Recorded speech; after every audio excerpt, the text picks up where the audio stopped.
Akhir-akhir ini sering terjadi serangan iblis di wilayah Han, sehingga para warga desa yang hidup di sana tidak bisa hidup tenang. Kaisar keempat memanggil beberapa pendekar penangkap siluman untuk mengatasi hal itu. Salah satu pendekar penangkap siluman itu bernama Yunu yang hadir bersama adiknya. Di tengah-tengah keadaan ketegangan itu, tiba-tiba muncul suara getaran.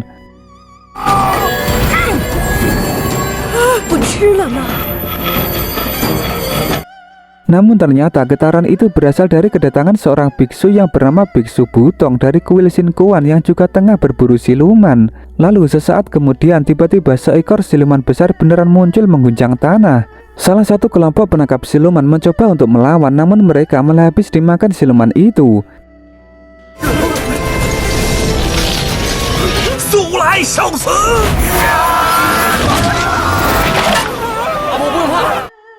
Bahkan siluman itu akhirnya memakan pemimpin penangkap siluman dan memakan beberapa warga. Butong langsung beraksi untuk menghentikan arogansi siluman itu dengan memberinya pil pahit. Dan hingga akhirnya Yunu bersama adiknya berhasil mengalahkan siluman itu dengan memanahnya. Setelah berhasil mengalahkannya, Yunu mengambil tulang belakang siluman itu. Saat Butong menyuruh Yunu untuk berhati-hati, dirinya malah tak sengaja menabrak tubuhnya. Dan setelah mendapatkan tulang belakang siluman itu, Yunu dan adiknya segera pergi dari sana. Saat pulang itu, Butong melihat gurunya yang tengah mengobati seseorang yang menginginkan anak laki-laki dengan menggunakan mantra emas. Sementara Yunu dan adiknya itu membawa tulang belakang siluman ke dalam markasnya. Yunu bermaksud menggunakan tulang itu untuk ajian kuno agar bisa melihat reinkarnasi kekasihnya setelah dirinya berpisah dengannya selama 1000 tahun. Ia pun sejenak jadi teringat ketika dirinya yang dulunya merupakan seorang dewi di Istana Langit, di mana saat itu ia yang tengah ditugaskan untuk menjaga pohon suci Dewa 7 hari 7 malam bertemu dengan kekasihnya yang bernama Cintong. Tak lama kemudian tiba-tiba buah dari pohon suci itu mulai rontok berguguran. Hal itu sebagai tanda bahwa mereka berdua telah melanggar salah satu larangan di Istana Langit untuk tidak menjalin hubungan cinta sesama dewa. Sebagai konsekuensinya mereka berdua kemudian dihukum ke dunia manusia selama 100 tahun dengan meminum air pelupa cinta, agar mereka berdua bisa saling melupakan. Cintong pun segera melaksanakannya dengan mulai meminum cairan itu kemudian turun dari Istana Langit. Namun Yunu tidak ingin meminum cairan itu agar tak kehilangan cinta kepada Cintong. Walaupun dengan konsekuensi ia akan menerima banyak penderitaan nantinya. Dan benar saja, sejak Yunu turun ke bumi, ia menjalani kehidupan yang berat sampai terlibat dalam beberapa peperangan manusia. Sementara itu, Biksu Butong mau memesan makanan daging kambing di depan sebuah rumah bordil. Sesaat kemudian ia dihampiri oleh orang yang menawarkan diskon untuk masuk ke rumah bordil. Butong tentu tak mau dan tak lama kemudian tiba-tiba seorang wanita pramuria terjatuh dari rantai atas rumah bordil. Ternyata wanita itu merupakan istri orang tadi sehingga orang tadi segera menolongnya. Istri orang itu mendapat perlakuan kasar karena tidak bisa melayani salah satu pelanggannya dengan baik. Lalu pelanggan itu yang merupakan seorang preman kembali ingin mencoba untuk menyiksa istri orang itu. Dengan cepat Biksu Butong segera menghentikannya dengan menggunakan jurus rambut lancip miliknya.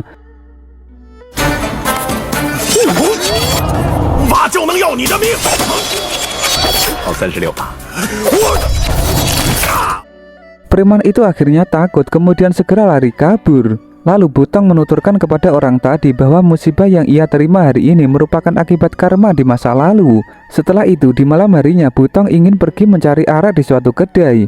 Penjaga kedai memberitahu bahwa minuman arak telah habis karena telah dipesan semuanya oleh Yunu. Mengetahui hal itu, Butong mencoba meminta sedikit kepada Yunu yang tengah bermain melempar kunai. Yunu tak keberatan dengan hal itu, kemudian ia jadi curhat kepada Biksu Butong bahwa sebenarnya ia menjalani profesi menangkap siluman agar bisa bertemu dengan kekasihnya. Namun sayangnya sampai saat ini ia belum bisa menemukannya. Mendengar hal itu, Butong hanya bisa menyemangatinya agar tak putus asa. Sehabis minum arak, Butong jadi agak sedikit teler. Di sisi seberang, 3 wanita siluman yang tengah lewat melihat Butong yang sedikit teler itu penuh sinar emas di tubuhnya. Mereka semua jadi menyadari bahwa Butong bukanlah manusia biasa. Siluman ular yang mencermati wajah Butong jadi teringat dengan kejadian di masa lalu, di mana saat itu Butong yang tengah memberantas siluman jahat menghajar habis-habisan ayahnya yang merupakan siluman naga racun Laut Utara dengan bantuan telapak kaki Buddha. Setelah itu ayahnya dihukum harus bermeditasi di bawah kaki Buddha selama 1000 tahun. Walau begitu, dirinya yang menemani ayahnya masih diampuni Butong. Lalu tak lama kemudian perjalanan mereka bertiga telah sampai untuk menemui ayahnya. Mereka bertiga melaporkan bahwa mereka telah gagal untuk menghasut seorang kaisar. Ayah mereka tampak berambisi untuk merebut tahta kaisar di suatu kerajaan agar bisa mengendalikan seluruh umat manusia. Siluman ular menjelaskan bahwa kaisar yang tengah diincar memiliki suatu roh pelindung sehingga gagal memasukkan mutiara beracun ke dalam mulutnya. Siluman naga racun Laut Utara menuturkan bahwa untuk menembus kekuatan roh pelindung kaisar itu diperlukan suatu energi dewa. Siluman kucing dan siluman laba-laba pun mulai berubah bentuk untuk mencari seseorang yang memiliki energi dewa itu. Sementara itu, Butong yang telah kembali ke kuil meminta tolong kepada gurunya agar mulai mencukur rambutnya agar lekas bisa menjadi biksu botak pada umumnya. Namun meskipun telah berusaha keras memotong rambut sampai 99 kali, tetap saja rambut Butong tidak dapat dipotong. Sepertinya hal itu dikarenakan akibat karma kesalahan yang diperbuat biksu Butong di masa lalunya. Guru biksu Butong mencoba menyuruhnya agar bertanya kepada para patung Buddha di kuil itu mengenai kesalahan di masa lalunya. Bukannya mendapat sebuah isyarat jawaban, para patung Buddha itu malah membalikkan badan mereka. Akan tetapi patung Dewi Kuan Im yang ada di kuil itu merespon lalu menuturkan kepada Butong bahwa akan ada waktunya biksu Butong akan mengetahui kesalahannya di masa lalu dan juga akan segera bertemu dengan kekasihnya. Lalu tak berselang lama, pelanggan wanita yang menginginkan anak laki-laki kemarin datang lagi untuk menagih hasil mantra kuil yang diberikan. Guru biksu Butong menuturkan bahwa mantra pengabulan masih belum bisa diberikan lagi. Pelanggan wanita itu jadi kecewa sehingga salah satu prajuritnya memukul kepala biksu Butong hingga berdarah. Tak disangka hal itu malah membuat langit murka sehingga membuat guru biksu Butong malah berubah wujud menjadi monster harimau besar. Dan setelah itu guru biksu Butong segera mengajar mereka semua. Di momen itu guru biksu Butong memberikan penglihatan mengenai masa lalu dan menjelaskan kepada Butong bahwa sebenarnya dirinya merupakan temannya ketika berada di Istana Langit pada waktu dulu. Ia juga menjelaskan kepada Butong bahwa Yuno merupakan kekasihnya sejak di Istana Langit. Lalu agar segera menemukan kekasihnya, Dewi Kuan Im menyuruh Butong untuk mengalahkan siluman raksasa bermata satu. Tak disangka biksu Butong yang diberitahu bahwa dirinya merupakan seorang dewa telah diketahui oleh siluman naga racun Laut Utara. Ia pun segera menyuruh ketiga anaknya untuk mulai mencarinya. Namun bukan menargetkan Butong melainkan kekasihnya yakni Yuno agar kecantikannya bisa dimanfaatkan untuk menggoda kaisar.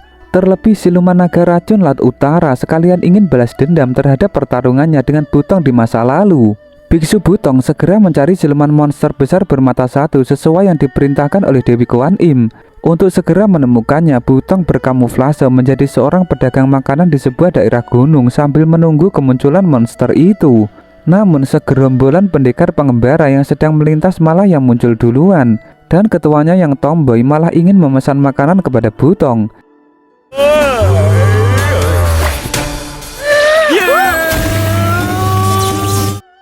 Bersamaan dengan hal itu, tiba-tiba monster siluman yang ditunggu Butong telah muncul. Monster siluman itu mulai menyerang para pendekar pengembara dan mulai memakan mereka satu persatu.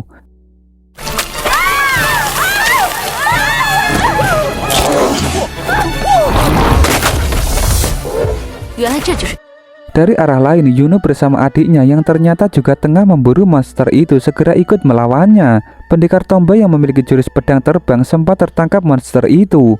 Namun untungnya ia masih bisa diselamatkan dan setelah itu Yuno yang mengincar kepala monster itu hampir bisa mendapatkannya. Namun monster itu semakin mengamuk dan akan menampar Yuno. Untungnya Butong yang kembali mengeluarkan jurus rambut lancipnya berhasil menyelamatkannya. Kewalahan menghadapi monster itu, akhirnya mereka semua menyusun sebuah rencana jitu. Biksu Butong menyarankan agar menggunakan rambut lancipnya saja untuk menembus kulit monster yang keras itu. Yuno mengerti dan ia memiliki ide untuk menerbangkan Butong seperti serangan Angry Bird dengan menggunakan tali ketapel.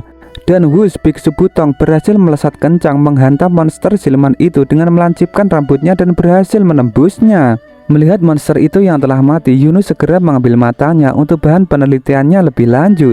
Pendekar tomboy yang terkagum dengan kecantikan Yuno mengajak Butong untuk melihat penelitian Yuno.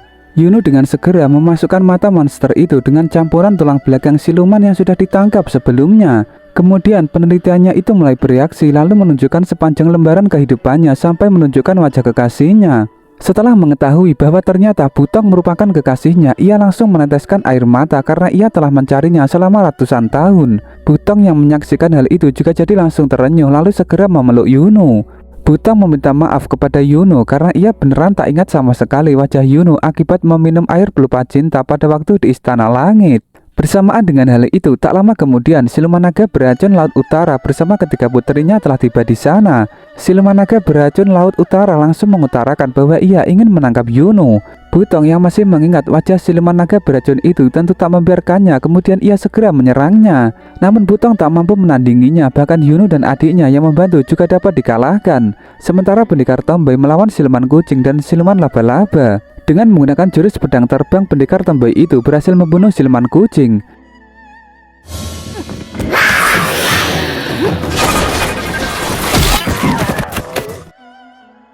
Siluman naga beracun yang melihat hal itu jadi geram, kemudian ia segera membalikkan serangan Pendekar Tomboy itu sampai ia mati. Sementara itu, Biksu Butong yang telah tak berdaya segera dijaring siluman laba-laba. Siluman naga beracun pun telah siap untuk membunuhnya, terlebih ia ingin membalas dendam atas kekalahannya di masa lalu. Yuno yang melihat hal itu segera memohon agar mengampuni Butong. Naga beracun tentu mengabulkan permohonan Yuno asalkan ia mau untuk diajak bekerja sama untuk membantunya menaklukkan kaisar. Siluman ular segera memberikan pil Tianchan yang merupakan pil parasit sebagai alat pengendali jika seumpama Yuno berkhianat. Dan di malam harinya Yuno disuruh untuk berjoget dan menghibur kaisar di istana. Sementara itu Biksu Butong kembali ke kuilnya dalam keadaan terluka parah. Tak lama kemudian siluman ular datang kemudian memberikan obat penawar berupa pil jiwa ularnya kepada Biksu Butong. Siluman ular melakukan hal itu sebagai balas budi atas penyelamatan Butong di masa lalu. Setelah memberikan pertolongannya, siluman ular itu pergi. Lalu tak lama kemudian patung Dewi Kuan Im memberikan nasihat kepada Biksu Butong agar tidak menyerah. Dewi Kuan Im menambahkan bahwa kekuatan Dewa Butong bisa kembali apabila 3 syarat terpenuhi. 3 syarat itu yakni harga diri orang lemah, air mata orang jahat, serta nafas orang jatuh cinta. Mendengar hal itu, Biksu Butong mengerti apa yang harus ia lakukan. Kemudian ia segera pergi ke rumah bordil yang ia tak sengaja kunjungi pada waktu lalu. Sesampainya di sana, Biksu Butong yang ditemani teman Dewa Langitnya langsung meminta harga diri kepada orang yang menjadikan istrinya sebagai wanita pramuria agar tidak dihina lagi oleh para preman yang ada di sana. Namun orang itu tak mau karena ia merasa tak butuh harga diri. Akan tetapi yang ia butuhkan saat ini hanyalah uang agar dapat menyekolahkan kedua anaknya. Bersamaan dengan hal itu, tiba-tiba preman yang dulu kembali datang sambil membawa beberapa anak buahnya. Preman itu datang karena ingin menagih hutang kepada suami wanita pramuria itu. Biksu Butong tentu tak ingin membiarkan si preman itu berbuat semena-mena lagi. Preman itu terkejut karena Butong ikut campur lagi. Namun si preman itu segera menyuruh para anak buahnya untuk segera menghajar Butong. Butong yang kekuatannya belum pulih itu akhirnya berhasil dihajar sampai babak belur. Wanita pramuria bersama kedua anaknya mencoba untuk menolongnya. Si preman itu malah memukulnya sampai terpental jauh hingga mati. Melihat hal itu, suaminya langsung marah besar lalu segera mengajar si preman itu sekuat tenaga. Preman itu tak berdaya dan akhirnya memohon ampun sambil berjanji tidak akan mengganggunya lagi. Dengan ini syarat pertama dari harga diri orang lemah telah terlaksana. Biksu Butong segera mendapat sepertiga kekuatan dewanya. Lalu meratapi istrinya yang sudah mati itu, sang suami akhirnya memutuskan untuk bunuh diri juga. Melihat hal itu, si preman itu tak kuasa membendung air matanya. Ia menangis sambil menuturkan kepada Biksu Butong bahwa sebenarnya ia yang terlahir yatim piatu sangat iri terhadap keluarga pasangan itu karena begitu harmonis. Oleh sebab itu, ia selama ini selalu mengganggunya. Namun mulai kini ia berjanji akan tobat dan akan menjaga kedua anak dari pasangan suami istri itu. Seketika Biksu Butong mendapat 2/3 kekuatan dewanya karena syarat terakhir mata orang jahat telah terpenuhi. Kemudian Biksu Butong bersama temannya segera pergi dari sana untuk segera menyelamatkan Yuno. Sekalian sambil mencari syarat yang terakhir yakni nafas orang jatuh cinta. Sementara itu di istana kerajaan, Baginda sangat senang sekali didampingi oleh Yuno. Saat Baginda mendekatinya, Yuno segera menghembuskan mutiara beracun ke dalam mulut kaisar sesuai perintah siluman naga beracun Laut Utara. Walau begitu, Yuno berniat menggagalkannya dan segera menjelaskan kepada kaisar mengenai situasi dirinya yang dipaksa siluman naga beracun untuk membantunya merebut tahta kaisar. Siluman naga beracun yang mengetahui hal itu tentu sangat marah besar. Kemudian ia segera menyiksa Yuno dengan bantuan pil Tianchan yang telah ditelan. Seketika Yuno langsung kesakitan dibuatnya karena pil itu bereaksi menggerogoti organ dalamnya. Lalu karena rencananya sudah terbongkar, siluman naga beracun bersama siluman laba-laba segera menyerang istana. Seluruh prajurit istana segera menolong kaisar. Ketika siluman laba-laba itu telah memojokkan kaisar, Biksu Butong datang kemudian ia segera menyelamatkannya. Dengan jurus kipas miliknya, Biksu Butong berhasil membunuh siluman laba-laba itu.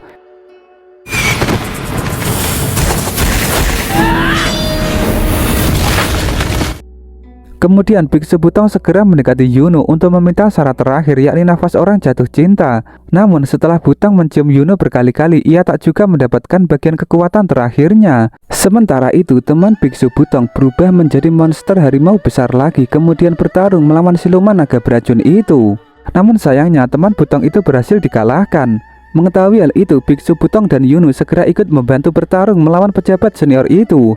Yunu terkena pukulan pejabat senior itu, kemudian ia langsung jatuh tergeletak sekarat. Biksu Butong langsung menghampirinya dan memeluknya erat-erat. Yunu meminta kepada Biksu Butong agar di kehidupan selanjutnya ia tak lagi melupakannya. Setelah itu Yunu memberikan ciuman terakhirnya kepada Butong sebagai tanda perpisahan. Butong tentu langsung menangis sedih karena ia yang baru saja bertemu dengan kekasihnya itu harus ditinggal pergi lagi. Dan bersamaan dengan hal itu, Butong telah mendapatkan bagian terakhir kekuatan dewanya karena ciuman tulus Yunu tadi dinilai sebagai nafas orang jatuh cinta. Sementara itu siluman naga beracun yang terluka cukup parah segera meminta pil penyembuh dari siluman ular. Tentu siluman ular itu tak bisa memberikan kepadanya karena telah ia berikan kepada Biksu Butong pada waktu lalu. Mengetahui hal itu, siluman naga beracun itu jadi sangat marah besar. Kemudian ia berubah ke wujud menjadi naga merah besar seutuhnya lalu memakan siluman ular itu sampai mati. Biksu Butong yang telah mendapatkan kekuatan dewanya seutuhnya segera mengeluarkan kekuatan tempurnya dalam mode tubuh berlapis emas dan mengeluarkan klon yang begitu banyak lalu menyerang siluman naga beracun itu. Tak lama kemudian Biksu Butong membentuk seluruh klonnya menjadi naga emas kemudian menyerang siluman naga beracun lagi. Biksu Butong sempat terpental tergeletak di tanah, kemudian ia segera berubah bentuk lagi lalu melancarkan pukulan ultinya kepada siluman naga beracun itu sampai mati. Tak lama kemudian Dewi Guan Im datang dan memberitahu Biksu Butong bahwa ia sudah bisa kembali ke Istana Langit menjadi dewa lagi. Mengetahui Yunu telah tiada, Biksu Butong menolak tawaran itu dan memutuskan untuk tetap tinggal di bumi saja menjadi penangkap siluman lagi. Mendengar hal itu, Dewi Guan Im bisa memakluminya. Kemudian ia memberikan Biksu Butong seekor burung merah yang merupakan reinkarnasi dari Yunu. Dewi Guan Im berharap burung merah itu dapat selalu menemani Butong selama ia membasmi siluman di bumi. Biksu Butong berterima kasih kepada Dewi Guan Im, kemudian ia segera memulai perjalanannya kembali menjadi pemburu siluman jahat.